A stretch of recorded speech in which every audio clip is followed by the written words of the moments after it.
자, 지난 시간에 램프 진입을 봤고요. 오늘 헬릭스 진입 형태를 살펴보도록 하겠습니다.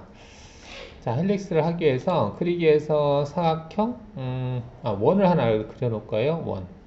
원호에서 중심점으로 해서 50짜리 원을 그려보겠습니다. 자, 이렇게 50짜리 원을 그렸어요. 그럼 얘를 가지고 이제 진입을 하겠다, 포켓 가공 하겠다, 그렇게 되는 거죠. 그럼 가공 경로에서 포켓 가공 체크하시고 체인으로 얘를 선택했어요. 그러면 이제 공구를 10파이짜리 평으로 해보겠습니다. 목록 공구에서 10평으로 하겠다. 자, 그 다음에 재가공이 아니라 일반 표준 형태로 하겠다. 체크하시고 가공률 0으로 하겠습니다. 황삭은 원호 형태는 투르나선형이 좋다고 그랬죠. 투르나선형을 하겠다라고 체크해 주시고, 자, 진입복귀에서 자동으로 체크했을 때 일단 정삭을 끄고 가공 깊이는 마이너스 10까지 해보겠습니다. 0에서부터 마이너스 10까지 자동으로 부여하겠다 체크하면 얘가 들어가는 걸 보면 공구가 그냥 그 수직으로 꽂는 거죠. 수직으로 꽂아서 안에를 작업하고 빠져나오는 거죠. 공간이 얼마 안 나오나 보네요. 그냥 바로 돌고 마네. 지금 진입 형태를 표준으로 해놓고 여기를 투르나선형으로 했거든요. 근데 황삭을 꺼놨구나. 정삭만 켜놨네. 이렇게 해서 황삭은 켜고 정삭은 끄고 재생성하겠습니다. 그리고 이게 기본값으로 해놨구나. 지금 이제 그게 무슨 얘기냐면 여기 조건에서 추가적인 정삭 분리생성이라고 하는 부분이 있어요. 그걸 체크하고 예전에 기본값으로 저장을 해 놓은 것 같아요. 그래서 하는 건데 일단은 나중에 수정하도록 하고, 여기에서 이제 들어가서 안에를 이제 투르 나선형으로 제거하고 빠지는 거죠. 자, 그러면 이제 평면 보기 했을 때, 자, 공구가 들어갈 때 어디를 들어갔느냐 보니까 여기서 들어갔네요. 여기 지점에서 들어갔는데, 들어갈 때 수직으로 그냥 꽂았는데 수직으로 꽂으면은 좀 그렇죠. 안에 이제 관통도 아니고 하니까 얘가 들어갈 때 램프, 지난 시간에 배운 것처럼 이제 램프 직선 경사지기 이게 들어갈 수도 있겠지만 이렇게 안 하고 이렇게 원을 그리면서 나선식으로 들어가겠다, 이렇게 하는 거죠. 자, 그러면 조건에서 진입할 때 헬릭스로 하겠다라고 체크하시면 되겠는데, 자, 여기 있는 조건에서 이제 최소 반경하고 최대 반경이라고 있는데, 램프에서는 이제 반경이 아니고 직선의 길이였었어요. 이게 지그재그 직선 형태로 이렇게 가기 때문에 이 직선의 길이로 최소 길이, 그다음 최대 길이 이렇게 결정했는데, 얘는 원호 형태로 들어가다 보니까 이 원의 그 최소 크기하고 최대 크기를 조건을 준 거죠. 자, 조건을 줬는데 지금 보니까 최소를 50%라는 얘기는 이제 공구의 지름의 50%예요. 공구 지름이 10파이니까 10파이의 50%면 5가 되겠죠. 그래서 5로 되어 있네요, 반경이. 그 다음 최대를 보니까 100%로 해놨어요. 100%면은 10이니까 10이 되겠어요. 즉 5에서 10. 즉 가장 작은 이제 원을 이렇게 그리면서 들어가잖아요. 가장 작은 원은 반경이 5고 가장 큰 것은 반경이 10이다. 이렇게 된 거예요. 그러면 전혀 이제 진입복귀 하는데 문제가 안 되는 충분한 공간이 있다라고 한다면은 이 최대 반경이라고 하는 이 값으로 헬리컬 형태를 취하면서 들어가겠죠. 그러다가 만약에 공간이 좁다 그러면 최소 반경으로 하는데, 최소 반경으로 해서도 못하겠다, 공간이 안 나온다 그러면 이제 어떻게 할 건지가 여기 이제 되는 거죠. 우리가 직선 램프에서 하듯이 수직으로 그냥 내려갈 거냐, 아니면 이 영역은 경로를 생성하지 않고 다음 영역으로 넘어갈 거냐를 이제 선택하는 거고요. 진입할 때 이동 속도 주는 것이었고, 이건 이제 헬릭스로 돌 때 시계 방향으로 돌면서 들어갈래, 아니면 반시계 방향으로 돌면서 들어갈래 물어보는 거죠. 보통 이제 시계 방향으로 되어 있겠죠. 자, 그 다음에 이제 도형 형태로 진입이라고 하는 부분이 있어요. 이거는 우리가 이제 원 형태로 들어가는데, 가령 이제 도형이 사각형이다 그러면 도형 사각형 형태 외곽을 따라가면서 들어가겠다는 얘기예요. 이거는 실패할 때만 적용하겠다. 그럴 경우는 체크하는 거고. 자, 그 다음 여기서 이제 또 보면은 여기 높이라고 하는 부분은 이 그 헬릭스가 시작되는 높이. 여기가 제로 상단이다 그러면 제로 상단까지 스트레이트로 오고 나서 여기서부터 헬리컬로 이렇게 들어갈 건지 아니면 여기 제로 상단. 자, 그러면 이제 여기 Z 높이는 설명드렸고 X, Y 여유라고 하는 것이 있는데 이게 뭘 의미하냐면 지금 1로 되어 있죠. 1로 해놓고 50 되어 있는데 확인해서 재생성 해보겠습니다. 자, 이제 얘가 생성을 했는데 경로를 보이게 해서 자, 보시면 그 들어갈 때 정면 보기를 해보면 이제 램프가 시작되는 위치 여기가 지금 램프가 시작하죠. 제로 상단 여기인데 여기서부터 시작하는데 이 높이가 아까 1인가? 그렇게 돼 있던 것 같아요. 그래서 Z1에서부터 플런지 수직으로 들어갔다가 여기 램프가 시작되는 위치가 Z가 1이다. 그렇게 되는 거고 그 다음 평면 보기를 했을 때 현재 얘가 이제 원을 그리면서 가는데 충분히 더 크게 돌 수 있네요. 근데 이것밖에 안 돌았죠. 이거는 최대가 100%, 즉 12로 돼 있거든요. 10. 10이라고 하는 것은 이 센터를 기준으로 해서 이 R 값이 10이란 얘기예요. 10. 그러니까 공구 크기, 반경이 공구 크기란 얘기죠. 이 R이 공구 크기 10. 그러면은 그쵸? 20파이가 되겠죠? 반경이 10이니까. 이 조건에서 보시면 반경으로 나오죠. 반경. 그래서 반경이 지금 10이라는 얘기거든요. 그래서 10을 그리면서 들어갔다라고 보시면 되겠고, 자, 그래서 공구를 보면은 이제 얘가 이렇게 도는 거죠. 지금 보시면 이게 공구에 여기에서 여기까지가 5, 그러면 센터까지 해서 총 10이라는 얘기죠. 이렇게. 자, 근데 이렇게 돌게 되면 어떤 문제가 있냐면요. 이게 이렇게 돌잖아요. 돌게 되면 여기에 이렇게 절삭된 부위가 되고 절삭이 안 된 부위가 이렇게 공구 그 직경만큼 기둥 모양이 남아요. 그러겠지. 아무래도 여기가 좀 절삭이 되는 거잖아요. 돌면서 들어가니까 이렇게.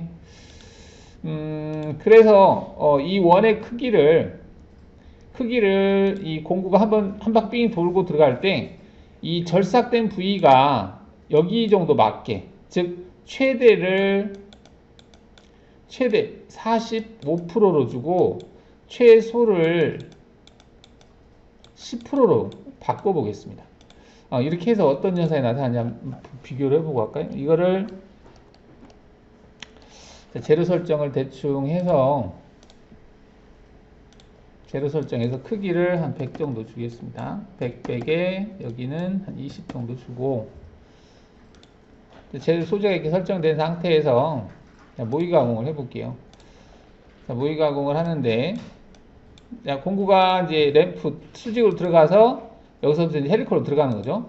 한 바퀴 돌고 두 바퀴 돌고 세 바퀴 돌고 이렇게 돌았어요.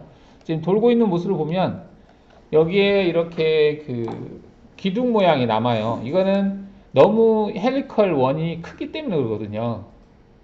100%를 주다 보니까, 즉 10만큼 주다 보니까 공구의 크기만큼의 미절삭된 부분이 남아있어요. 이렇게. 그런데 만약에 이제 회전 반경을 50% 주면 딱 여기 이 부분 여기가 일치하는 거거든요. 그래서 50%보다 조금 작게 겹치게 해서 한 45%로 바꿔볼게요. 어떻게 차이가 있는지를 보시란 얘기죠. 여기를 10%, 여기를 45%로 바꾸고 다시 재생성을 해볼게요. 이렇게 됐어요. 그러면 자, 얘가 그러면 어떻게 차이가 있는지 보면 들어가서 한 바퀴 돌았어요. 두 바퀴 돌았어요. 가운데 기둥이 남아있지 않죠. 이 가운데 아까는 이렇게 뭐가 남아있어서 사실 절삭유가 이렇게 공급이 되더라도 이 기둥 때문에 칩이 잘 안 빠지거든요. 근데 이렇게 하게 되면 가운데가 다 뻥 뚫려 있는 거죠. 구멍이. 그러니까 좀 칩이 좀 잘 빠져나갈 수 있게 한다는 차원에서 이렇게 한다는 얘기입니다. 10에서 45% 정도 하고 최종 깊이까지 간 다음에는 이제 옆으로 가면서 작업을 한다는 얘기죠. 그래서 크기를 저는 이렇게 보통 주는데 뭐 여러분 편할 대로 하세요. 이걸 모두 주면 일단은 10에서 한 45% 정도 주면 적당하지 않을까.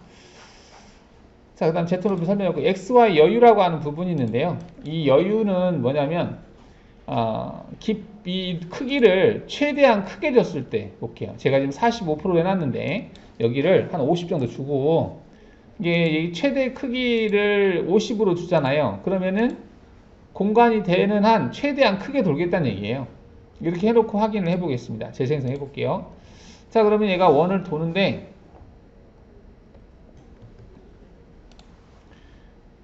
여기서 이제 도는 거죠. 이렇게 도는데 지금 이 지점에 있을 때가 지금 최대로 가까이 온 상태가 되겠네요. 근데 이가 이 지점에 왔을 때 안 멈출 것 같은데, 자, 그러면 이 상태에서 그 공구의 현재 모양을 저장을 좀 하겠습니다. 저장 이게 아니고 저장. 자, 저장을 눌러서 한 저장을 해놨거든요. 아까 여기 있었죠? 여기다 원호를 10파이짜리 원을 제가, 자, 여기서 이게 이제 진입뽑기 구간인데요. 이렇게 진입뽑기를 하는 거예요. 지금 경로가.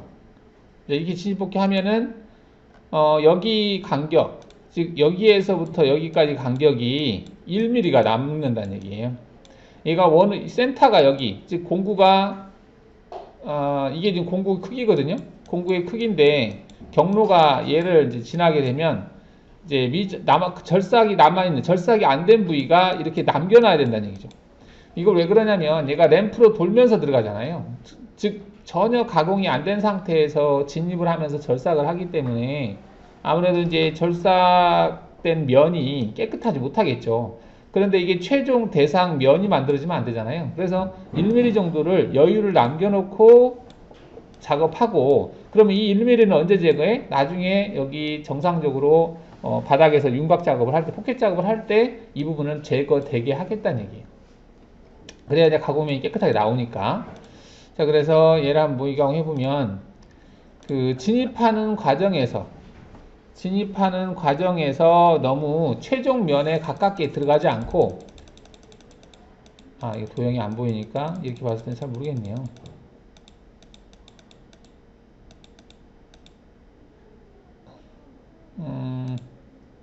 이렇게 여기서 도형이 얘는 좀 안 보이는데, 얘가 돌아갈 때 이 최종면이 이 면이거든요. 이 면에서 1mm 정도를 떨어뜨려서 진입할 때 돌겠다는 얘기예요.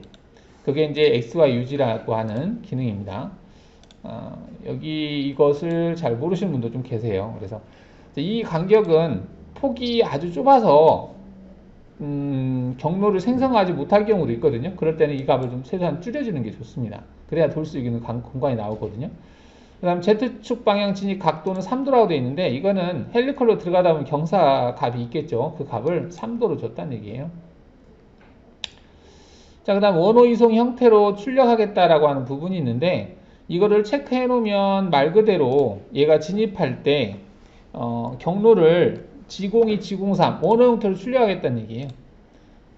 여기서 지금 이거잖아요. 여기 보시면은 원이라고 돼 있죠. 원. 즉 G02, G03이라는 얘기예요. 이게 돌아갈 때 헬리컬인데 G02나 G03으로 출력하겠다는 얘기죠. 또 시계 방향으로 돌아가니까 당연히 G02가 되겠네요.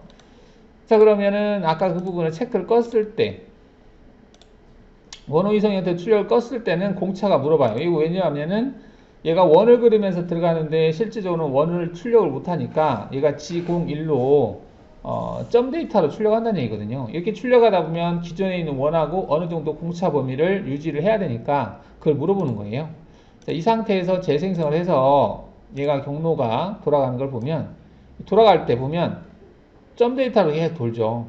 지금 여기 이 점들이 이게 다 점으로 출력이 되는 거죠. 점으로 출력하니까 보기가 좀 편하긴 하네요.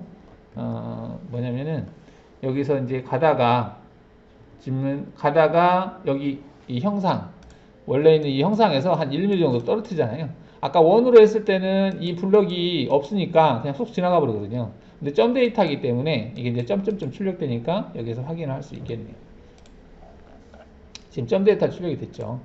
그래서 이제 간혹가다가 이제 그 헬리컬 보관이 안 되는 장비들이 있어요. 그런 장비들은 진입할 때 근다고 해서 직선으로 진입할 수는 없으니까 원호 형태로 진입을 해야 되는데 원호 형태로 진입하려면 헬리컬 보강 기능이 있어야 되는데 이 기능을 쓰고 싶다, 정 쓰고 싶다 그러면 G01로 출력되는 형태로 해서 G코드를 생성하면 되겠죠. 그래서 이 부분 체크를 끄고 하면 돼요. 근데 이제 헬리컬 보강 기능이 되는 장비 같은 경우는 이 부분을 체크를 해서 원호 형태로 출력하시면 되겠죠. 자, 그 다음 도형 선택 처음 위치 기준으로 진입하겠다라고 하는 부분이 있는데요. 지금 우리가 이제 진입을 할 때 보시면 그 원을 그리면서 진입을 하는데 이 원이 여기 얘를 기준으로 해서 정 가운데로 해서 이렇게 돌게 하고 싶다. 그럴 수도 있겠죠. 얘가 지금 한쪽으로 쏠려 있잖아요. 자동으로 계산하다 보니까 쏠려 있는 건데 얘가 원을 돌면서 들어갈 때 이 원의 센터점을 중심으로 해서 돌게 하고 싶다. 그렇다면 아까 크기를 제가 너무 커서 크게 줬는데 여기를 한 45% 해놓고 이 부분 처음 선택 위치 기준으로 하겠다라고 체크해놓고 체인을 잡을 때 이 센터점을 선택을 해주시면 이 센터점을 선택을 하고 또 선택이 안 되는구나. 그게 아니면 임의의 점을 그냥 추가하죠. 체인 추가해서 점을 추가하는데 대충 한 이 정도 근처에 추가를 할게요. 그래서 점을 추가를 했어요. 점 체인을 여기다가. 그러면 이 점 체인을 센터로 해서 돌게 하겠다는 얘기예요. 재생성해보면. 자, 그러면 얘가 도는 것을 보면 얘가 돌죠. 이 돌 때 내가 선택한 이 점이었죠. 이 점을 중심으로 해서 도는 거죠. 이렇게. 지금 여기로 찍어야 되는데 잘 안 찍혀서 옆에 그냥 찍었습니다.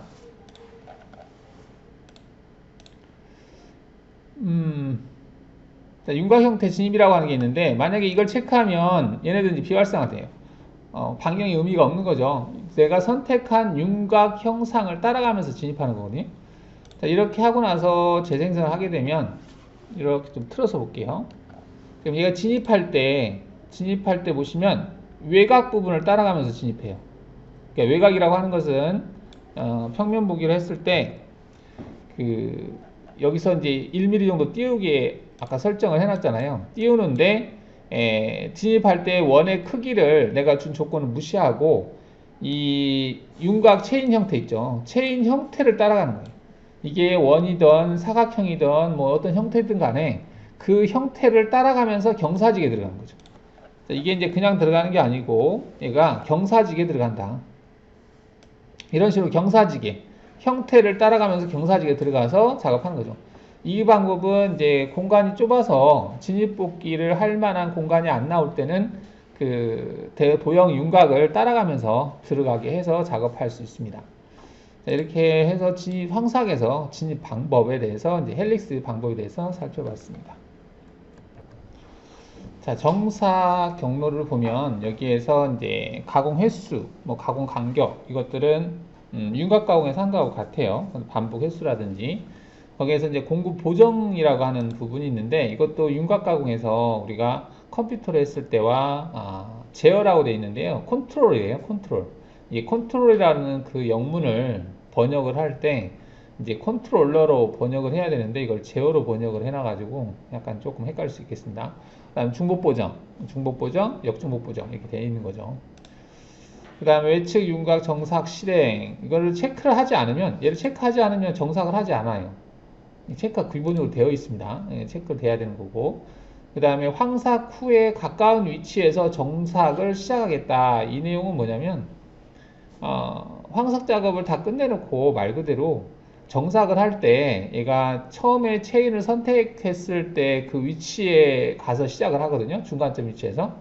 근데 이제 그 위치로 가려면은 좀 멀리 떨어져 있을 경우에는 즉 황삭이 끝난 위치가 좀 시작 위치에서 멀리 떨어져 있을 경우에는 뭐 다시 한참 글로 가서 시작하는 거잖아요. 그럴 필요 없이 영역이 이렇게 되어 있으면 내가 체인을 처음에 시작할 때 체인을 이렇게 선택하잖아요. 그러면 얘는 정삭 시작을 여기서 해요. 선택한 대상의 가운데에서 시작하거든요. 근데 황삭이 작업 막 하다 보니까 여기서 끝났어요. 황삭이. 그러면 여기에서 그냥 이 시작한 대상에 가까이서 시작하면 되는데 여기에서 여기까지 갔다가 여기서 정삭을 할 수가 있거든요.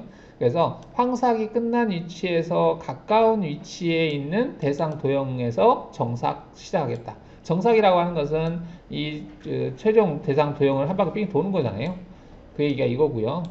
그 다음에 최종 깊이에서만 정삭을 실행하겠다라고 하는 부분은 우리가 윤곽 가공할 때도 그 측면 가공을 쭉 하는데 이제 정삭 작업을 매 깊이에서 할 건지 아니면 최종 깊이에서 한 번만 정삭을 할 건지 선택하는 부분이 있었잖아요. 그거하고 같습니다. 그 다음 공구 유지 이것도 이제 정삭을 할 때 황삭 끝나고 나서 정삭할 때 이속 높이가 떴다가 다시 가는 게 아니라 정삭 작업에서 바로 옆으로 가면서 작업하겠다. 그 다음 모든 포켓 황삭 작업을 후에 정삭을 실행하겠다. 이건 뭐냐면 영역이 하나가 아니라 여러 개 있을 때 이렇게 영역이 여러 개가 잡혀 있어요. 근데 여기 황정삭하고 또 완료하고 여기 또 황정삭 완료하고 여기 황정삭 완료 이렇게 하지 않고 황삭을 다 해놓고 그럼 여기 이제 그 정삭 여유가 남아 있겠죠. 여기도 황삭 다 하고 여기도 황삭 다 한 다음에 정삭을 이거 하고 이거 하고 이거 하고 하겠다는 얘기예요. 우리가 윤곽 가공에서 윤곽 기준하고 깊이 기준 뭐 그런 개념이라고 보시면 되겠습니다. 이 내용이 이제 되어 있고 여기서 좀 특이한 게 보이는데요. 얇은 벽이라고 하는 게 보여요. 이 얇은 벽이라고 하는 것은 뭐냐면 우리가 이제 일반적으로 깊이 가공을 한다라고 했을 때요. 깊이 가공한다라고 하면 내가 5mm씩 깊이 가공하겠다. 그렇게 하게 되면 황삭도 5mm, 정삭도 5mm 이렇게 작업하는 게 일반적이죠. 근데 물론 이제 깊이 가공할 때 최종 깊이에서만 여기서 정삭을 실행하겠다라고 체크해버리면 그 최종 깊이에서만 정삭을 하는 거잖아요. 근데 이 얇은 벽을 체크하면 얘가 비활성화됩니다. 이 부분이 비활성화돼요. 최종 깊이에서만 정삭을 한다는 얘기는 얘하고는 좀 맞지 않는 말이거든요. 얘는 뭐냐면 황삭 깊이 이게 지금 황삭 깊이거든요. 황삭 깊이가 아까 5를 줬잖아요. 깊이 가공한다고 5mm씩 들어가서 작업하고 또 5mm 들어가서 작업하고 이렇게 작업을 하는 게 이제 황삭이잖아요. 그래서 정삭도 한번 5mm 하고 나서 정삭도 5mm에서 하고 또 마이너스 10에서 또 정삭하고 마이너스 15에서 또 정삭하고 측면 정삭 한다는 얘기죠. 이렇게 하는 게 일반적이잖아요. 근데 이거는 뭐냐면 황삭 그 간격을 나눌 수가 있어요. 정삭을 할 때. 그러니까 우리가 정삭을 맨 마지막에 하는 게 이제 여기서 최종 깊이에서 정삭하는 건데, 자 이거는 황삭을 일단 많이 제거하고 정삭을 똑같은 양으로 제거하는 게 아니라 조금씩 제거하겠다는 얘기예요. 그럼 왜 얘는 황삭을 많이 하고 정삭을 조금씩 하느냐? 자, 이거는 이제 황삭을 하고 나서 정삭을 할 때, 이 정삭할 때 절삭면이 그 많았을 때, 얇은 벽을 작업할 때는 이게 소재가 떨 수가 있거든요. 그래서 소재가 떠는 것을 방지하기 위해서 정삭량을 조금씩 내려가게 하겠다는 목적이에요. 그래서 황삭 간격 5로 했지만 나는 이거를 5등분 하겠다라고 체크하잖아요. 그러면 황삭이 5인데 5등분 하다고 했으니까 1mm씩 정삭을 내려가는 거예요. 결과적으로는. 그러면 연결 조건에서 가공 깊이를 마이너스 10으로 했으니까 이대로 하고 재생성해 볼게요. 자, 그러면 얘가 작업하는 걸 보면 황삭 경로에서 마이너스 5까지 내려가서 마이너스 5까지 작업한 다음에 지금 여기 깊이가 마이너스 5라고 봐야 돼요. 마이너스 5까지 황삭으로 작업했거든요. 근데 정삭할 때는 여기서 한 번, 두 번, 세 번, 네 번, 다섯 번 나눠서 정삭을 해요. 보시면은 정삭 한 번, 두 번, 세 번, 세 번, 한 번, 두 번, 세 번, 네 번, 다섯 번. 그쵸? 여기서 한 번 했고, 두 번 했고, 세 번, 네 번, 다섯 번 한 거죠. 황삭은 한 번에 여기서 여기까지 한 번 작업한 건데, 정삭은 나눠서 했다. 그거는 이제 이게 옆에 벽이 얇았을 때, 황삭할 때 좀 여유를 좀 많이 남겨놓고 작업을 하고, 그 다음에 정삭할 때는 그 깊이값을 조금씩 주면서 이게 떨지 않게 이 부분이 얇아서 떠는 것을 방지하기 위해서 절삭량을 적게 주고자 할 때 사용하는 기능입니다. 얘를 모의 가공을 한번 해볼까요? 모의 가공을 해서 한번 확인해 보죠. 셀 높이고 이제 헬리컬로 들어가고 있고요. 얘가 이제 들어가고 나서 조금씩 내려가고 있죠. 셋 이렇게 정삭을 그다음 또 황삭을 쭉 내려가다가 작업하고 나서 정삭을 한 번, 두 번, 세 번, 네 번, 다섯 번 이렇게 정삭을 나눠서 작업을 할 수 있다라는 얘기죠. 자, 이게 이제 그 정삭에서 얇은 벽이라는 기능입니다. 자, 여기서 이제 포켓 가공 마무리하고요. 이제 표면 가공이라고 되어 있는데 우리가 이제 표면 가공 어디서 많이 들어봤어요. 이게 포켓 가공에서도 면 가공이라고 하는 기능이 있었거든요. 그러니까 어떤 영역을 선택해서 면 작업을 할 수 있다 그게 있었는데 이제 그거는 포켓 가공에서의 어떤 부수적인 기능이었었고요. 표면을 작업할 때 페이스 커터라든지 이런 걸 가지고 표면을 작업할 때 이제 좀 특성화되어 있는 기능을 이제 따로 만들어 놓은 거거든요. 여기서 이제 조건을 보는데, 그러면 이제 여기에서 여기 이제 사각형 형태가 있는데 여기에다가 그리기에서 사각형을 그려 보겠습니다. 원점에서 잡고 이렇게 그려보죠. 100에 100으로 그려서 소재의 크기만큼 이제 만들어 봤어요. 이렇게. 그러면 무슨 작업을 하든지 간에 우리가 웬만하면 위에를 한번 제거를 하죠. 기준면을 만들어 주고 작업을 하는 게 일반적이거든요. 그래서 재료를 준비할 때 재료 상단을 뭐 0.5 정도를 주겠다. 이렇게 놓은 상태에서 이제 보시면은 재료 상단이 약간 위에 올라와 있죠. 자, 올라와 있는 상태에서 가공 경로에서 여기 보면 물론 포켓 가공을 해도 되는데 표면 가공이라고 하는 여기에 딱 맞는 기능이 있어요. 얘를 체크한 다음에 클릭하시고 확인하고 공구를 지금 C평으로 되어 있는데 뭐 그냥 놔두고요. 절삭 조건에서는 바닥 여유가 0으로 되어 있는 거 놔두고 연결 조건에서 재료 상단은 0.5인데 절대값으로 가공 깊이를 0으로 하겠다. 이것만 좀 바꿔주시고 확인하시면 기본적으로 조건이 들어가 있기 때문에 알아서 작업을 해요. 작업하는 거 보면 보면 한 번, 두 번, 세 번, 네 번, 다섯 이렇게 쭉 해서 윗면을 제거를 해주는 거죠. 이렇게. 그래서 전체적으로 윗면을 제거를 한다. 모의 가공에서 보면 한 번, 두 번 지금 한 방향으로 돼 있다 보니까 얘가 이렇게 작업을 하고 있는 거예요. 이렇게 윗면을 쭉 쳐주는 거죠. 공구의 크기가 크면 이제 크냐 작냐에 따라서 얘가 알아서 조절합니다. 지금 공구의 크기를 10파이라서 이렇게 한 거지. 만약에 얘를 공구의 크기를 제가 뭐 20파이즈 바꾼다. 공구를 20파이자를 불러 보겠습니다. 페이스 커터로 불러 볼까요? 자, 페이스 커터가 뭐가 있나? 50파이짜리가 있는데 50파이짜리 페이스 커터를 해서 재생성을 해볼게요. 자, 그러면 얘로 하게 되면 얘가 이렇게 몇 번 안 지나가요.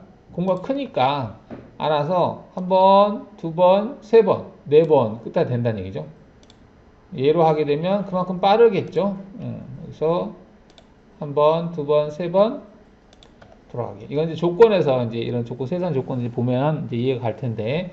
이렇게 해서 윗면을 제거하는 기능, 이거를 표면 가공이라고 해요. 그래서 엔드밀을 하든 뭘로 하든 이제 그 조건을 이제 살펴볼 텐데. 자, 조건에서 이제 공구를 일단 선택을 하고요. 크기를 선택하고 절삭 조건에서 보시면 지금 한 방향으로 되어 있어요.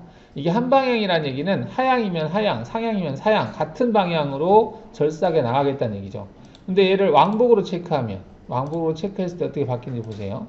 자, 왕복으로 체크하면 얘가 갔다가 그대로 그냥 다시 돌아오는 거죠. 돌아올 때 상향, 하향이 교차하는 거죠. 일반적으로 윤곽 가공은 이렇게 못해요.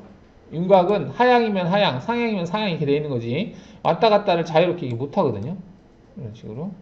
근데 이거는 이제 이 표면 가공은 가능하다 이렇게 보시면 되겠어요. 이거는 왕복 형태, 아까는 한 방향 형태였죠.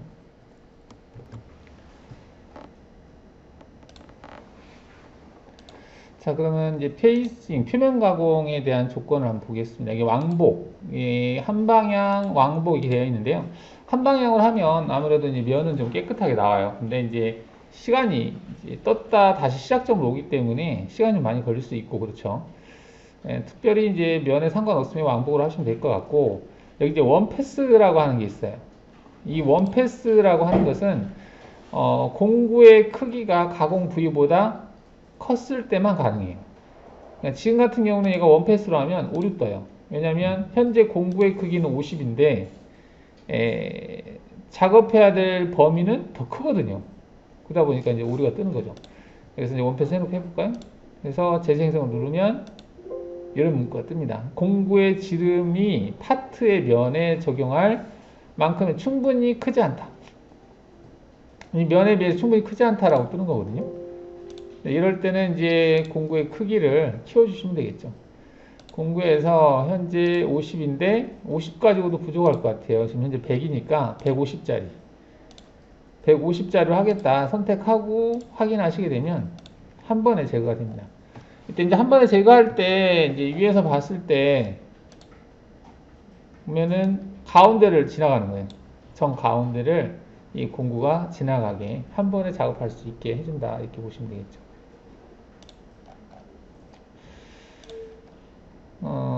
여기서 이제 원패스를 봤고요. 그 다음 다이나믹이라고 하는 게 있는데 이 다이나믹은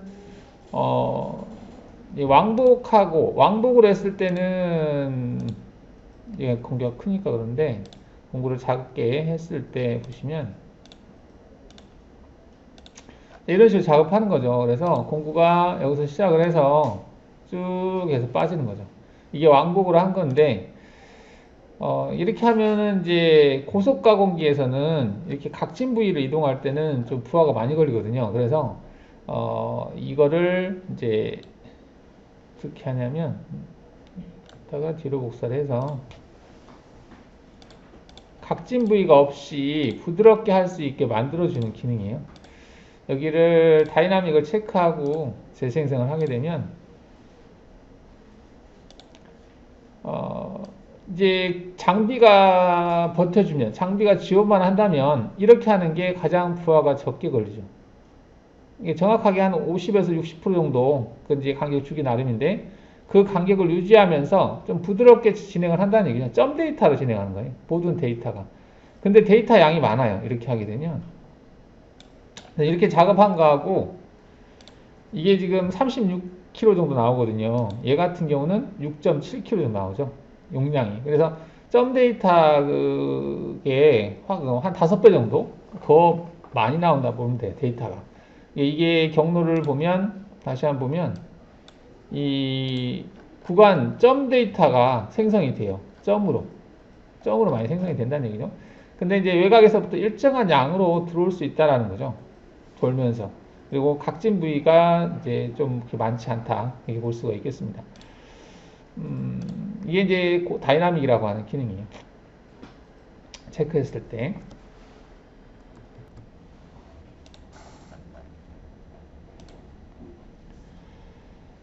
자, 그 다음에 여기 왕복으로 했을 때 오른쪽에 보시면은 이제 세로 방향 오버랩이라고 하는 내용이 있는데요. 세로 방향은 Y축 방향이에요. 우리가 이제 이거를 Y축, 이게 세로 방향이라고 하고요. 가로 방향은 이거를 얘기하는 겁니다. 이 방향, X축 방향을 얘기하는 건데, 이 오버랩이라고 하는 것은 이제 절삭 부위를 이제 이만큼 더 확장한다는 얘기예요. 절삭 부위를. 즉, 공구의 그 직경이 50%니까 반경이죠. 반경만큼을 더, 절삭하겠다. 그런 내용인데, 이게 뭔지 재생성해서 보면, 처음에 이제 공구가 지나가잖아요. 지나갈 때 보시면, 절삭 부위. 원래는 소재가 여기까지 있잖아요. 여기까지 있는데, 50%만큼 절삭 부위를 넓힌다는 얘기는, 즉, 공구 중심이 여기를 따라간다는 얘기죠. 공구 중심이 얘를 따라가면, 실제 공구가 이렇게 되죠. 즉, 절삭 부위가 50%만큼 확장이 된다는 얘기죠. 어디로? 세로 방향. Y축 방향으로. 이게 50%라고 하는 게 이거예요. 그러면 이거 줄이면 줄어들어요. 이게 줄여볼까요? 여기를 50%가 아니라 내가 20%로 하겠다. 그럼 2가 되겠죠. 20%로 한 상태에서 재생성을 하게 되면 확장되는 양, 즉 절삭에서 확장되는 양이죠. 확장되는 양이 지금 여기에서부터 여기까지 이 양이죠. 이 양이 2mm 정도. 공구 직경이 10이니까 10에 20%니까 2mm가 되겠죠. 2mm 정도만 확장하겠다는 얘기예요. 확장되는 양이에요. 이 양. 이게 이제 세로 방향 오버랩이라고 하는 기능이 되겠고요. 그 다음에 가로 방향 오버랩인데 지금 110으로 돼 있잖아요. 이거는 110으로 되어 있기 때문에 경로를 보시면은 110이면 11이 되겠죠. 공구가 여기 있을 때 여기.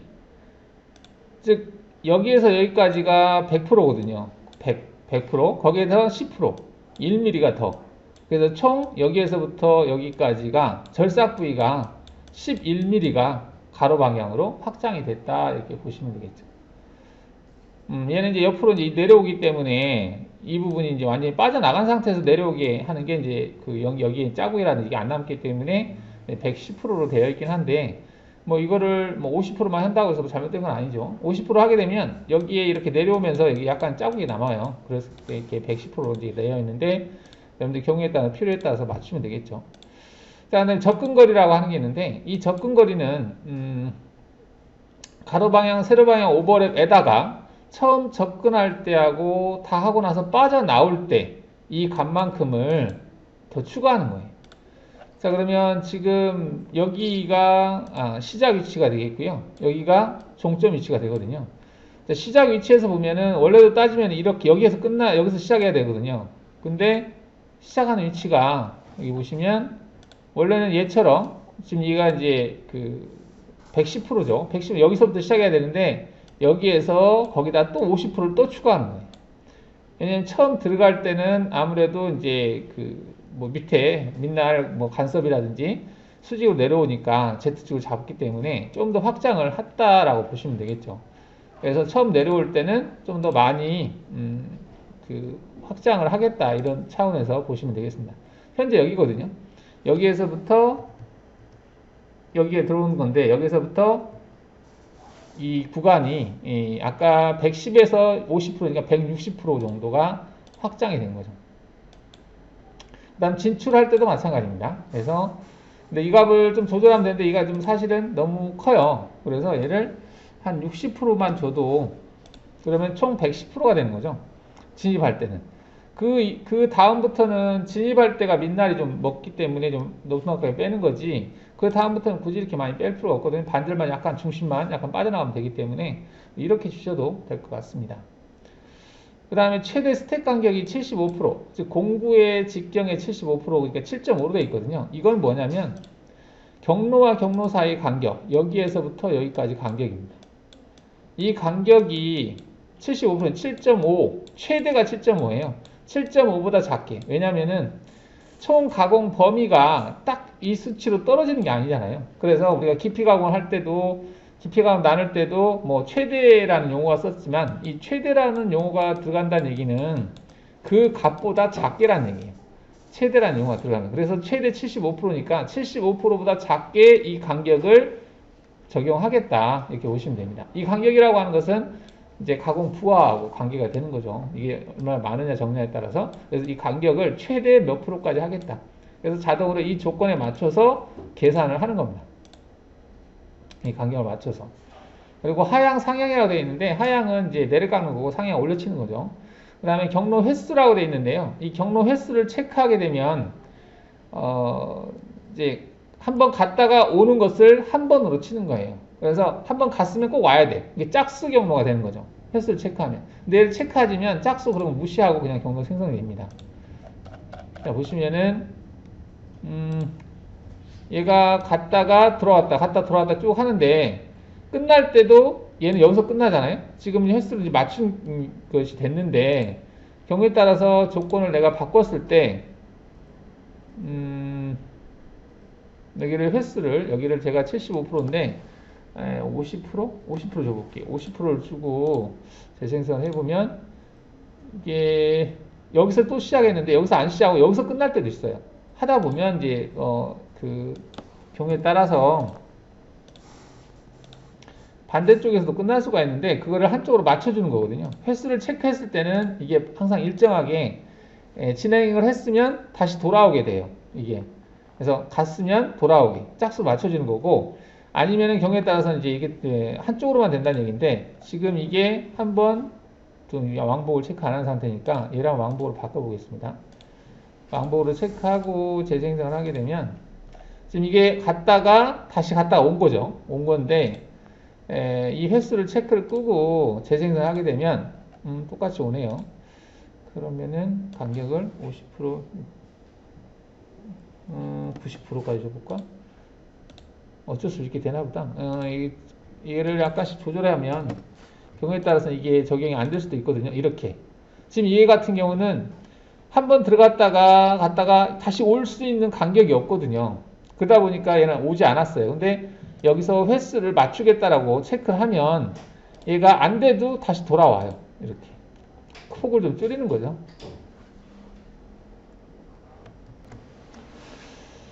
자, 이제 자동 각도 사용이라고 하는 게 있는데, 자동 각도 사용은 이제 그 왕복 형태로 작업을 할 때요. 지금 얘가 보면 이제 0도인 방향, 0도라고 하면은 X축 방향으로 0도거든요. 이게 0도로 되어 있는데, 만약에 이거 45도로 하게 되면 이렇게 작업을 합니다. 45도. 각도를 한번 45도로 바꿔보겠습니다. 여기 각도, 여기가 아니고, 여기 있죠. 각도를 45도 이렇게 주고, 재생성하게 되면 이렇게 된다는 얘기죠. 그래서 작업을 할 때 이런 식으로. 근데 이제 45도를 취했을 때는 이런 부분이 이제 작업이 안 된 부분이 있으니까 체크하셔야 되겠죠.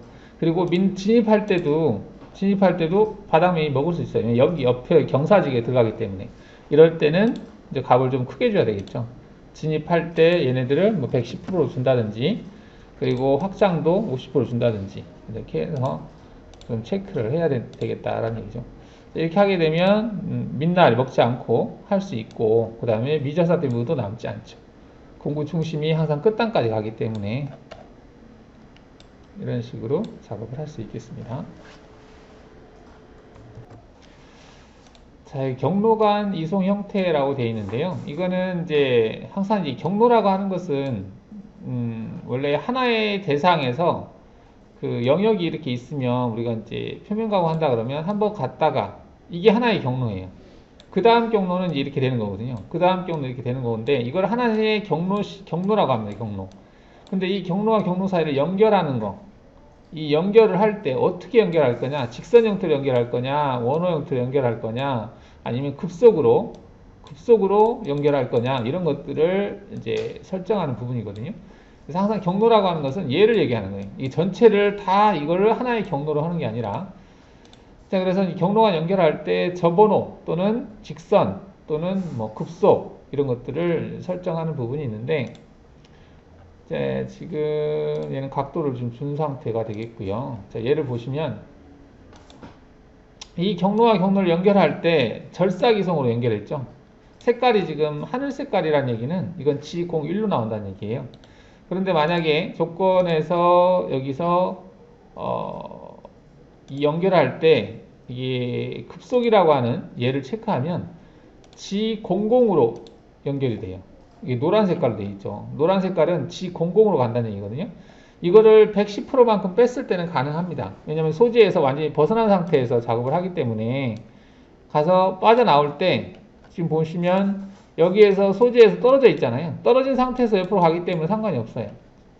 그런데 이거를 이제 이게 뭐 50%만 뺐다든지 했을 경우에는 여기서 옆으로 이동할 때 급속으로 가버리면 공구 아장나겠죠. 그래서 그리고 일반적으로는 이 급속을 쓰지 않죠. 왜냐하면 공작물하고 가까이 있는 상태에서 급속으로 할 경우에는 좀 위험할 수 있거든요. 그래서 잘 쓰진 않지만 확실할 경우, 시간을 좀 줄이고자 할 때는 이제 급속을 쓸 수 있다라는 얘기죠. 그 다음 선형이 이제 직선 형태로 가는 거고, 고속 스피드 루프라고 되어 있는데, 자, 얘를 체크했을 때는 이렇게 원호 형태로 들어가는 거죠. 필요 없는 거죠. 원호 형태로 하게 되면 아무래도 시간이 많이 걸릴 수 있죠. 원호 형태이기 때문에. 그래서 이러한 기능이 있다라고 보시면 되겠고요. 그 다음에 연결 경로 이송 속도라고 되어 있는데, 이거는 지금 연결 경로 이송 속도라고 되어 있죠. 고속 스피드 루프, 즉 원호 형태로 지금 이렇게 원호 형태로 돌아갈 때 필요 없는 건데 절삭 이송도 아니고 절삭하는 것도 아닌데 기존에 있는 이송 속도로 갈 필요가 없다. 그러면 이거 할 때는 속도 좀 빨리 주겠다라고 하는 거죠. 그래서 여기에 속도를 뭐 1000으로 준다든지 좀 더 빠르게 뭐 2000을 준다든지 해서 절삭하지 않는데 급속은 아닌 형태로 이동을 하고자 할 때는 값을 좀 추가로 줄 수 있다는 얘기입니다. 뭐 이렇게 해 주시면은 될 것 같아요. 그 다음에 모서리 처리 방법이 지금 샤프, 아남, 전체 뭐 이렇게 되어 있는데요. 어, 모서리 얘는 딱히 그 의미가 별로 없을 것 같기도 한데 이게 이제 외곽을 돌아갈 때 각진 부위를 어떻게 처리할 거냐 그런 의미로 보시면 되겠는데요. 여기를 선형으로 하고 확인하고 재생산하게 되면 일단은 각진 요소 나오는데 그래서 별 의미는 없을 것 같은데요. 이 샤프로 되어 있죠. 지금 왕복이다 보니까 이건 외곽을 도는 것이 아니라서 안함 별 의미가 없을 것 같습니다. 지금 얘는 똑같은 형태가 되겠고 얘도 전체로 체크를 하고 해볼까요? 전체를 해도 별 의미가 없습니다. 네, 이렇게 해서 페이싱 작업은 이렇게 정리를 하도록 하겠습니다. 자, 기타 가공 경로에서 원호 가공은 주로 원호 형태를 가공 경로로 생성하는 방법들로 서클밀, 나사밀, 자동 드릴, 사각 시작 홀, 슬롯 밀, 헬리스 보잉 등이 있다. 자, 이것은 서클밀이라고 되어 있는데요. 서클밀은 우리가 원호 작업을 할 때, 특히 이제 우리 자립하기 할 때, 자립하기라고 하는 게 이제 볼트 머리 부분이 안으로 쏙 들어갈 수 있게 우리가 계단 모양으로 작업하는 걸 자립하기라고 하잖아요. 그런 작업할 때 좀 편하게 쓸 수 있다 이건데요. 가령 이제 우리가 뭐 자립하기를 한다라고 하면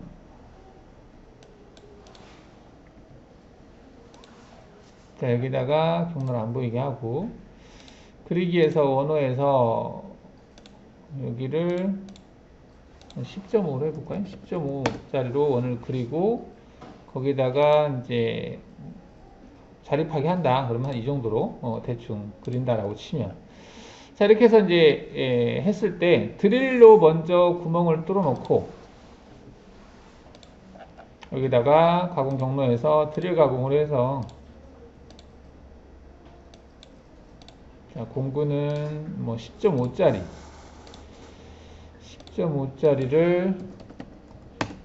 드릴을 가져다가 작업을 하겠다. 일단은 하고 깊이는 마이너스 뭐 30까지 하겠다. 이렇게 줄 수 있겠죠. 이렇게 해서 관통을 시켰어요. 관통시키고 그 다음에 여기다가 이제 10파이짜리를 가지고 자립하기를 한다. 윤곽으로 할 수 있어요. 윤곽으로 해서 점을 선택하고 체인을 얘로 잡아서 해도 되죠. 공구는 내가 10파이짜리 하겠다. 했을 때 컴퓨터로 되어 있고 깊이 가공 일단 됐고 진입복귀에서는 진입점을 사용하겠다 체크하고 그 다음에 원호 형태, 직선 형태는 쓰지 않고 원호 형태만 뭐 한 60% 정도 주겠다 체크하고 나머지는 됐고 측면 가공 됐고 연결 조건에서는 0에서부터 마이너스 한 10 정도 주겠다 이렇게 한다면 여기서 너무 컸나? 공간이 안 나오나 보다. 진입복귀에서 이거 너무 크구나. 이거를 한 이 정도 줄까? 이 정도 주고 확인. 다시 재생성해보죠. 이런 식으로 하게 되면 이제 공구가 가운데로 들어가서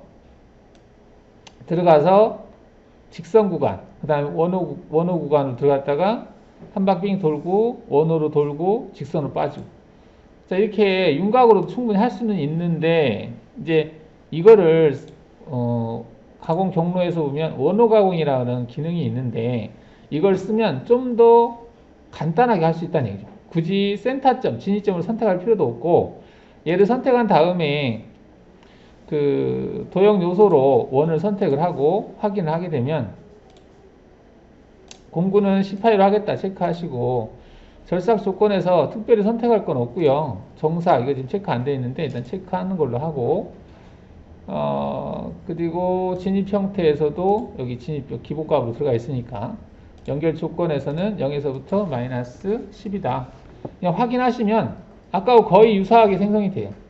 지금 이건 이제 서클미 기능으로 생성하거든요. 가운데로 들어가서 직선 구간, 원호 구간, 한 바퀴 돌고 원호 구간, 직선 구간. 이거는 시작하는 지점이 지금 90도로 돼 있기 때문에 위에서 생성을 했는데, 여기서 이제 이거를 아까처럼 한다면은 180도로 한다든지 이렇게 해놓고 재생성하면 얘나 비슷하죠.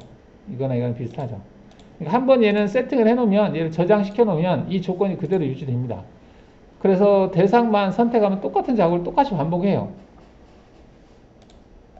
가령 여기다가 제가 그리기 위해서 이동을 시켜볼까? 다이나믹으로 다중 복사를 체크해서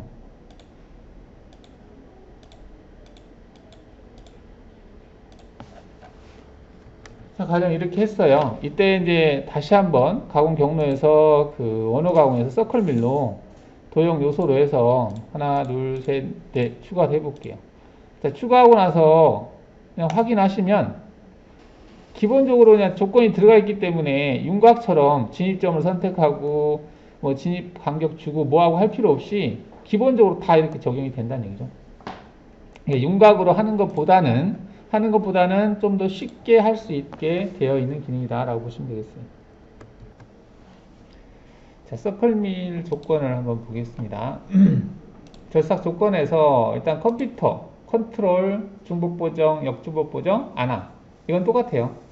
자, 이거는 이제 우리가 원 작업을 했는데, 뭘로 이제 뭐, 볼트 머리가 뭐 들어가게 한다든지 이렇게 맞춰 보았는데, 너무 여유가 없다든지, 너무 타이트하다 그러면 약간 이제 보정값을 수정할 수 있다는 얘기인데, 뭐, 일단 필요하면 쓰면 되겠죠. 그래서 보정 코드가 나오게 하는 거예요.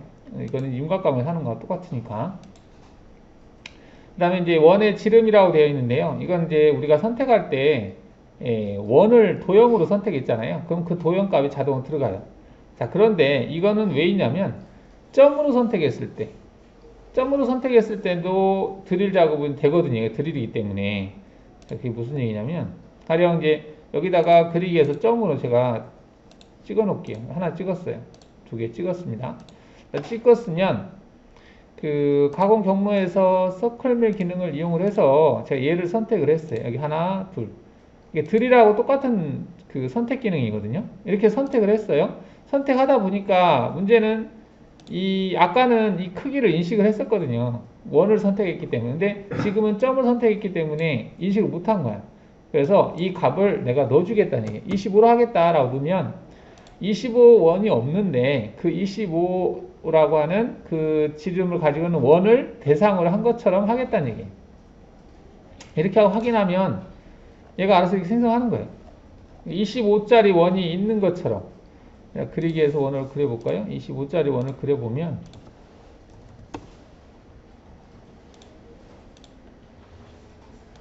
이렇게 25짜리 원을 그렸을 때 25짜리 원이 있는 것처럼 얘가 움직이게 하겠다는 얘기죠. 이런 식으로 딱 절삭부위가 맞게 되는 거죠.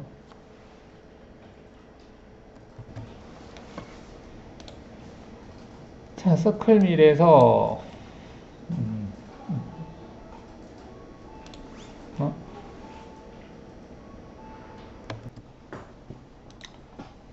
자, 측면 가공 여유, 바닥 여유 이런 것들은 윤곽에서 다 했던 내용이고요. 지금 정삭 작업을 보고 있는데 가령 이제 우리가 자립하게 할 때 깊이 가공을 해야 될 수도 있잖아요. 자, 깊이 가공을 할 때는 주의할 점이 여기다가 이제 뭐 정삭 작업을 한번 하겠다라고 해요. 이건 이제 측면 가공이 됩니다. 측면 가공. 근데 이제 깊이 가공을 만약에 내가 하겠다라고 했을 때 연결 조건에서 지금 마이너스 내가 뭐 10까지 하겠다 줬어. 0에서부터 마이너스 10이다 이렇게 줬어요. 그럼 깊이 가공에서 나는 5mm씩 작업하겠다. 바닥 정삭 하지 않고 5mm씩 아니라 2번 해야 맞잖아요. 하겠다라고 체크하고 확인해 볼게요. 재생성 해 볼까요? 자, 그러면 이렇게 했을 때 제가 분명히 깊이 가공 한다고 했잖아요. 근데 안 해요. 이게 왜 그러냐면 깊이 가공을 5로 하겠다라고 했고 연결 조건에서 0에서부터 마이너스 10으로 했는데 안 된 이유가 뭐냐면 여기 진입 형태에서 정삭에서 얘 때문에 그래요. 이거 정삭 작업이잖아요. 지금 우리가 하고 있는 게 황삭은 지금 비활성화돼서 꺼버렸잖아요. 황삭은 꺼진 상태예요. 그래서 지금 정삭만 하는 거거든요. 정삭을 하는데 최종에서만 하겠다 했어요. 즉 깊이 가공에서 최종 깊이에서만 정삭을 하겠다 했기 때문에 한 번만 하는 거예요. 이럴 때는 꼭 얘를 바꿔주셔야 돼요. 이렇게 이거를 바꿔준 상태에서 재생성을 해야만이 두 번 한다는 얘기죠. 이렇게 두 번 하고 있죠. 자, 두 번 했는데 얼마 전에 카페에서 질문한 건데 뭐냐면은 얘가 들어가서 한번 돌았어요. 돌고 나서 다시 위로 올라가요. 올라갔다가 다시 내려오잖아요. 이렇게. 이거 바로 내려갈 수 없느냐. 그거는 공구 유지라고 하는 기능이죠. 깊이 가공해서 공구 유지. 얘를 체크하면 해결되는 거죠. 얘를 체크하고 재생성 하시게 되면 내려갔다가 한번 작업하고 그대로 센터에서 그대로 내려간다는 얘기죠. 바로. 이렇게 하면 깊이 가공이 공구 유지 기능이 되고 있다. 이렇게 보실 수가 있겠죠. 자, 그러면 이렇게 해서 황삭을 하고 최종 깊이에서만 정삭으로 돌렸으면 좋겠다. 그럴 수도 있겠죠. 황삭을 할 때는 면이 좀 안 좋으니까 간이 안 생기게 하기 위해서 보통 이제 이 자립하기 서클밀은 자립하기에서 쓰기 때문에 굳이 뭐 이렇게까지 정밀하게 할 필요 없는데, 자, 그렇다라고 하면 만약에 이제 깨끗하게 처리를 하고 싶다. 자, 그렇다면 여기 정삭에서 중삭이라고 하는 조건이 있죠. 중삭. 그래서 중삭을 한번 하겠다. 간격을 얼마로 할래? 돼 있는데 뭐 5를 하든 뭐를 하든 한 번 하겠다고 했으니까 그 다음 정삭이고, 자, 이렇게 한 다음에 이렇게 체크하면 중삭으로 작업을 하는데 중삭할 때는 깊이 가공을 적용시키고 이 정삭할 때는 최종 깊이에서만 하겠다. 그 다음에 이거 하고 나서 공구 유지도 체크해서 유지 취직하죠. 자, 이렇게 하고 한번 해볼까요? 확인했을 때 과연 중삭을 황삭처럼 인식하는지를 보겠습니다. 인식하네요.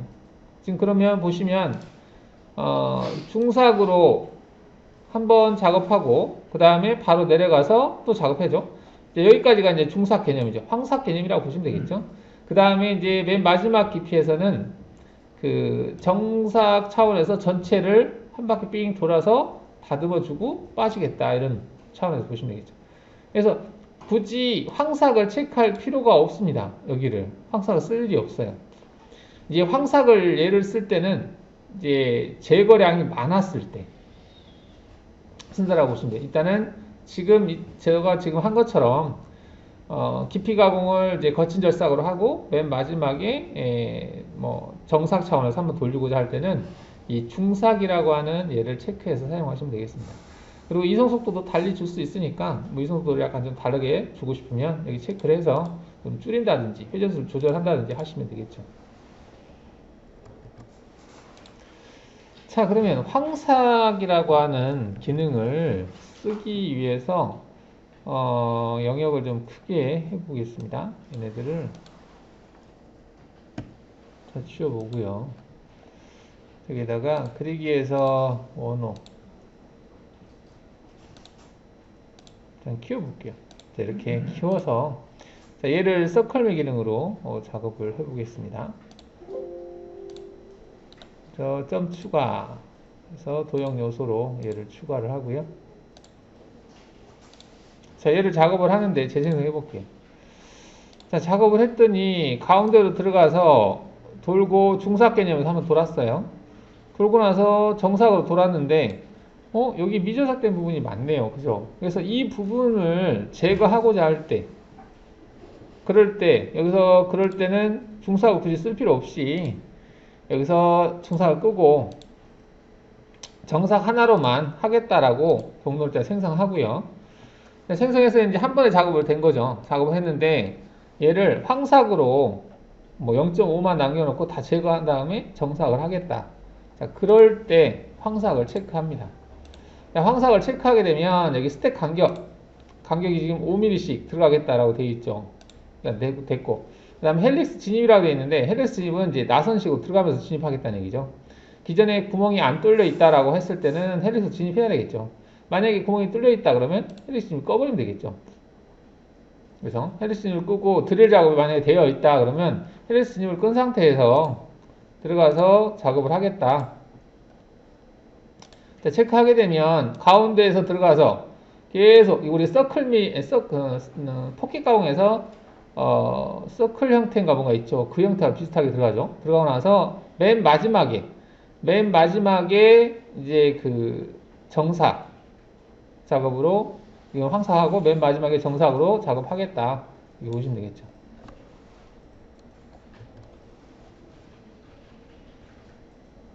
마지막 경로에서 정삭 작업하겠다. 진입 복귀하면서 돌고 빠진다는 거죠. 근데 이 작업할 때는 굳이 센터로 갈 필요가 없겠네. 정삭할 때. 굳이 센터로 갈 필요가 없으니까 센터라는 부분을 이제 빼면 되겠죠. 정삭에서 진입 형태에서 원호의 중심점 위치에서 시작했다라고 하는 부분이 있죠. 이 부위를 빼고 하겠다. 그 다음에 원호 각도도 지금 90도로 되어 있는데 굳이 90도를 줄 필요가 없죠. 얘도 한 45%만 주겠다. 자, 그 다음 정삭일 경우에는 오버랩을 뭐 필요에 따라서 면을 깨끗하고 싶으면 오버랩을 주시면 오버랩을 하겠죠. 자, 그러면 황삭에서 일단은 쭉 제거하죠. 여기까지 다 제거한 거죠. 그래서 검정 끄고 하면 한 바퀴 돌고 두 바퀴 돌고 이제 마지막 정삭할 때 여기서 황삭이 끝났어요. 정삭을 할 때는 여기서 들어갈 때 이 원호 구간을 굳이 크게 줄 필요가 없다는 얘기죠. 이 정도만 되더라도 기존에 황삭에서 제거된 부위에서 지금 시작하는 거죠. 하기 때문에 굳이 센터로 갔다가 올 필요 없이 여기서 들어가서 이 부분에서 터치하고 한 바퀴 돌고 다시 이 부분에서 살짝만 오버랩을 살짝 주고 원호 형태로 빠져서 복귀하면 된다는 얘기죠. 이게 절상량이 많았을 때는 이런 형태가 원을 가지고 작업할 때 이게 포켓 가공에서는 사각형도 되고 이것저것 다 되지만 이 원을 가지고 작업할 때는 이제 포켓 가공에서도 서클 형태로 선택하면 되긴 되지만 여기 이제 서클 밀이라고 하는 이 기능으로 사용하면 그것하고 비슷하게 구현을 할 수 있다는 얘기죠. 그리고 얘는 기본적으로 원호의 센터에서 진입할 수 있게 이 조건이 되어 있는 거죠. 자, 서클밀에서 지금 진입할 때 원호 중심에서 시작하겠다라고 하는 부분이 여기가 있어서 체크를 했었죠. 그 다음에 여기 법선 형태 진입이라고 하는 부분이 있어요. 그래서 법선이라고 하면 기본적으로 이제 이 원호 형태, 이 90이라고 하면 원호 형태의 그 진입을 할 때 센터에서 원이 시작하는 위치까지 그냥 가는 거거든요. 근데 얘를 체크하면 그 원호가 시작되는 것에 수직으로 들어간다는 얘기죠. 뭐 쓸 일이 많지는 않을 것 같은데 뭐 이렇게 이런 게 있다. 그리고 각도값을 0도를 줬을 때는 0도를 주게 되면 그 원호가 없잖아요. 원호가 없으니까 법선 형태로 하게 되면 수직으로 들어가겠네요. 정삭할 때. 그러면 일단 황삭을 끄고 한번 보죠. 이렇게 하고 재생성을 하게 되면 지금 오버랩을 줘서 좀 삐딱하게 들어갔는데 오버랩 일단 끄겠습니다. 그러니까 오버랩을 어디다 줬니? 여기에서 0을 주고 재생성을 하게 되면 이렇게. 그러니까 이제 그 서클밀이 굳이 가공면이 좋아야 되는 그게 없거든요. 그냥 볼트 머리만 들어가면 되기 때문에 그냥 가운데로 들어가서 직선 형태로 간 다음에 한 바퀴 돌고 그냥 빠져나오면 그만이다라는 거죠. 서클밀 작업할 때 이렇게 해서 작업을 해도 된다. 그래서 지금 같은 경우는 원호 부분을 꺾고 그 다음에 법선 형태로 진입하겠다라고 주면 이런 형태가 됩니다. 들어갔다가 직선으로 갔다가 돌고 그냥 직선으로 빠져나온 거죠. 이 시작하는 부분에 이제 자국이 좀 남겠죠. 하지만 이제 이거는 뭐 자립하기 때문에 그닥 상관이 없을 것 같습니다. 자, 나사밀 조건 설정이라고 되어 있네요. 나사밀은 그 나사 작업을 할 때 우리가 앞나사를 낸다 그러면 탭으로 작업하죠. 근데 수나사를 낼 때 수나사를 만약에 내야 된다라고 한다면 탭 작업으로는 안 되죠. 여기를 등각 보기를 한번 보면 자, 이렇게 되어 있는데 사각형을 이제 대충 그렸고요. 이 크기를 한 50 정도로 수정해서 50으로 원 동그라미 50으로 좀 그려주시고요. 그리고 제로 설정을 우리가 얼마로 했었지? 100백에 20으로 했는데 100백에 한 50 정도로 바꿔보겠습니다. 제로 상단은 일단 0으로 하고 소재가 이렇게 설정이 됐어요. 그리고 이 사각형의 크기가 지금 이제 100백으로 되어 있죠. 자, 그러면 이 그 원통 형상 번거로울 수 있겠나? 원통 형상을 이제 남기고 이 부분을 제거를 해 보겠습니다. 30까지 제거를 할게요. 20을 남겨놓고. 자, 이럴 때 이제 우리가 포켓 가공을 써보려고 하는데, 포켓 가공에서요, 체인을 두 개를 잡아요. 이렇게 잡고 확인을 누른 다음에 공구는 그냥 10평을 하겠습니다. 자, 절삭 조건에서 여기를 표면 가공으로 체크해요. 확장은 50%, 그다음 진입할 때는 10만큼 확장하겠다. 진출할 때는 냅두고요. 황삭은 일정한 오버랩 50%, 내측에서 외측인데 체크 끝이고요. 진입 동작은 자동으로 부여. 정삭은 뭐 0.5 하겠다라고 체크하겠습니다. 진입 동작은 1 정도만 주죠. 1. 그 다음에 깊이 가공 5mm씩 제거하겠다. 뭐 하겠습니다. 그 다음에 연결 조건에서는 0에서부터 마이너스 30까지. 이렇게 되는 거군요. 자, 그럼 얘를 모의 가공해서 보면, 또 분리생성됐구나. 체크를 끈다는 게, 포켓 가공해서 체인을 두 개 잡고, 공구는 18짜리고, 이 부분을 체크를 끄겠습니다. 저장. 재가공도 아니죠. 표준으로 저장. 그 다음에 측면 가공 됐고, 황삭.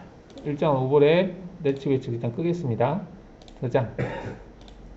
기본적으로 다 저장을 하겠습니다. 그래서 0.5 가공 여유, 정상 여유를 0.5를 준 거죠. 진입 뽑기도 1 정도로 주겠습니다. 저장.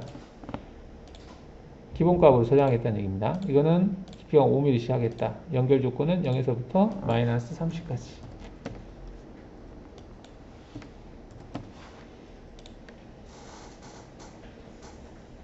자, 이렇게 하게 되면은, 여기서 뭐 옆으로 가는 경로가 있어요.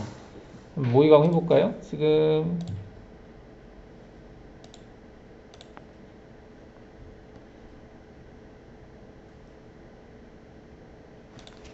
자, 이때 보면 옆으로 가는 거 있죠. 이거는 이속 노포가 증본으로 25로 돼 있어요. 그래서 이거 30까지 들어갔기 때문에 5mm가 먹는 거거든요. 일단 이 부분을 체크를 하려면은 여기서 25라는 값이 있거든요. 안전 높이를 50으로 잡고, 여기도 30보다 커야 되거든요. 그래서 그냥 절대로 5를 줘버리죠. 절대로 5를 주고, 50 주고, 이게 주고, 재생성을 하게 되면 일단은 이속 높이, 이 노란 색깔이죠. 노란 색깔이 5에서 이동하는 걸 볼 수 있어요. 그리고 표면 가공인데 표준으로 해놨네요. 여기를 표면 가공을 해야 되겠죠. 표면 가공. 표면 가공을 해야 외곽에 남는 게 없죠. 이렇게 해서 모의 가공하면 어떤 돌출된 형상을 만들고자 할 때 쓰면 되죠. 이렇게. 여기다가 이제 순화사를 내려고 해요. 순화사. M50짜리. 피치 2. 그런 것은 그 선반에서 하면 되지 않냐 이렇게 할 수 있는데, 그 밀링 가공에서 어떤 커다란 형상에서 부분적으로 이렇게 순화사를 내야 되는 경우가 있거든요. 근데 이거를 선반에서 하려면은 힘들죠. 공장물이 크고 또 센터를 맞추고 하다 보면은 작은 것들은 상관이 없는데, 그래서 이거는 머신 센터에서 나사 작업을 해야 되는 거예요. 이럴 때는 이제 그 선반에 쓰는 앞나사, 내경 나사 바이트를 사용하든지, 또는 이제 밀링용 나사 바이트가 있어요. 그 피치 값이 딱 정해져 있는 그걸 가지고 나사 밀기로 이제 작업을 하든지 해야 되는데, 지금은 사전에 이렇게 원통 형상이 만들어져 있을 때 여기다가 수나사를 내는 작업을 나사밀이라는 기능으로 사용을 해보겠습니다. 일단 이렇게 한번 만들어 놓고 보겠습니다. 자, 이 경로를 생성할 때 잘 보시면은 이 부분에 보시면 외측을 할 때 지금 정삭 작업을 했네요. 자, 이 부분을 체크를 끄겠습니다. 정삭이 실행되지 않게. 자, 그거는 정삭 작업에서 이 부분을 체크를 끄시면 됩니다. 외측 윤곽 정삭 실행. 이거는 표면 가공할 때 적용이 돼요. 다른 작업할 때 이게 체크가 꺼져 있으면 외곽은 정삭 작업을 안 하거든요. 그래서 그때는 꼭 체크를 해놔야 되고, 표면 가공을 할 때는 보통 외곽 부분은 정삭을 할 필요가 없고 안에 있는 것만 정삭이 필요하기 때문에 이 외측에 있는 도형으로는 외측 정삭을 하지 않겠다라고 얘를 체크를 꺼주시면 되겠습니다. 자, 이거를 끄시고 재생성을 해보면 이게 생성이 안 돼요. 재생성 하잖아요? 없죠. 이 부분에 아까 이렇게 진입복귀가 됐던 게 지금 없잖아요. 즉 정삭이 없어졌다는 얘기예요.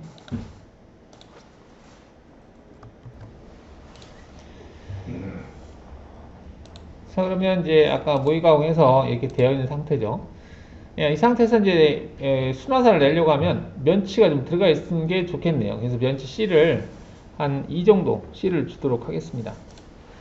그러면 경로 안 보이게 하고, 우리가 못따기죠. 가공 경로에서 윤곽 가공 체크해서 못따기를 주는데, 공구는 이제 스포트를 하겠습니다. 스포트를 우리가 계속 했던 NC 드릴, 스포트를 10자리로 하겠다 하시고, 그 다음에 여기는 투리 못따기, 너비는 2. 깊이 가공 필요 없고, 진입복귀도 일단 끄겠습니다. 연결 조건에서는 0에서 하겠다 체크해 주시고 확인하시면 되겠죠.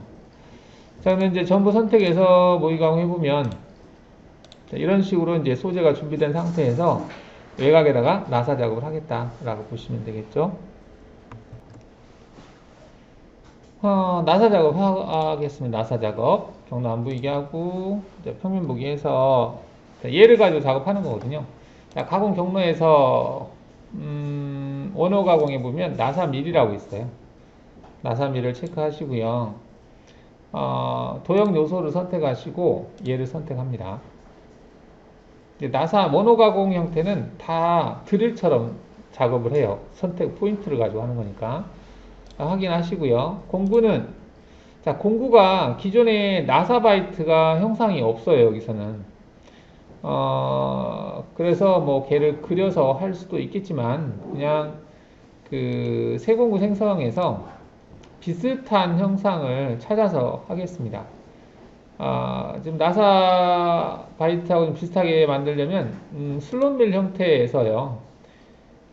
슬롯밀 형태에서 이 그 크기를, 우리가 나사 바이트가 피치 2짜리가 한 20 정도 되거든요. 20 정도를 잡고요. 그 다음 이 높이는 피치의 반절, 피치 2짜리를 만들려고 하거든요. 1 정도 주겠습니다. 그리고 여기에다가는 코너 R을 체크하고 R을 0.5를 주겠습니다.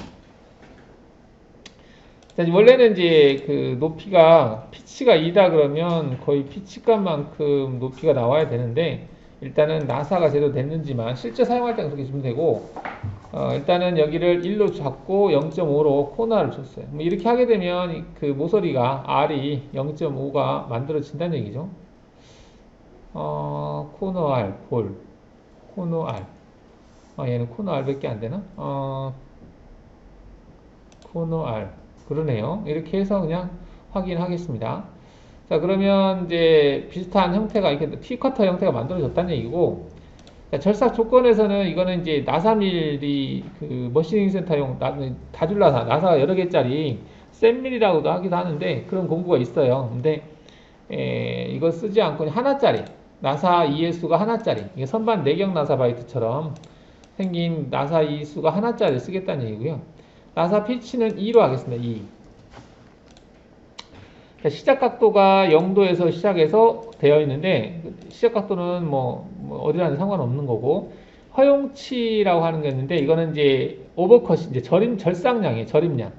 M30짜리를 기준으로 해서 50짜리죠. 이 50짜리를 기준으로 해서 나사 그 산의 높이거든요. 근데 일반적으로는 피치 값만큼 준다라고 보시면 되겠습니다. 그래서 여기다가 여기다 2를 주시면 피치하고 동일하게 주세요. 피치하고. 이 피치라고 하는 게 우리가 보통 이제 내경 나사 작업하든지 할 때 드릴 치수에서 나사 치수, 피치 값을 뺀 치수가, 호칭 치수에서 피치 값을 뺀 치수가 드릴 치수잖아요. 그런 개념으로 생각하시면 될 것 같습니다. 그래서 허용 오버치, 산의 높이인데 직경이에요. 원래는 산의 높이가 피치의 반절이잖아요. 근데 양쪽으로 하기 때문에 직경으로 따지기 때문에 2로 주시면 되겠고, 경사각도는 이거는 이제 그 PT 나사, 경사 나사를 만들 때 써요. 근데 지금은 이제 좀 특수한 경우죠. 경사 나사 잘 안 쓰죠. 근데 스트레이트이기 때문에 0도로 하겠습니다. 그 다음 컨트롤 공구 보정 형태가 컴퓨터로 되어 있는데요. 일단 컴퓨터로 하겠습니다. 그리고 외경 나사죠. 그리고 오른 나사로 하겠다. 위에서 아래로 내려오면서 작업하겠다. 체크하겠습니다. 오른 나사, 그죠? 그 다음 진입복귀는 기본적으로 이렇게 되어 있는데요. 그냥 이대로 주는 걸로 하겠습니다. 그 다음 측면 가공은 여러분 줄 때 쓰는 건데 그냥 생략하고, 연결 조건에서는 0에서부터 마이너스 25라고 되어 있는데 마이너스 20까지만 주겠습니다. 사전에 마이너스 30까지 그 기둥 모양을 만들어 놨었잖아요. 10 정도는 밑에 여유를 좀 두기 위해서 0에서부터 마이너스 20까지 하는 걸로 해서 확인하겠습니다. 자, 그러면 얘가 이렇게 작업이 돼요. 자, 그러면 얘가 제대로 나사가 형성이 나오는지 전부 선택해서 모의가공 해보면, 자, 외경 작업을 하고 그 다음에 면치 작업하고 나사 작업 한다는 얘기죠. 이제 원칙대로 한다면은 이게 나사바이트를 만들어야 되는데, 이게 만드는 기능이 있긴 한데 그려가지고 해야 돼요. 나사바이트는 이게 이제 실제 공구 목록이 없기 때문에. 근데 그냥 티커터 형태로 해서 피치 값의 그 반절 두께로 해서 티커터 형태를 만들어서 이거를 구현을 했어요. 뭐 이거 그래도 중요한 건 아니니까 이런 식으로 들어가서 절입량이 이제 피치의 반절만큼 절입이 돼서 나사 작업이 된다는 얘기죠. 지금 이제 절삭부의 색깔이 좀 뭐 틀리지 않아서 좀 그렇게 한데, 이건 뭐 색깔을 같이 하려면, 다르게 하려면 교체 시 정지를 눌러서 이렇게 되겠죠. 이런 식으로 나사를 내는 거예요. 나사 바이트를 가지고.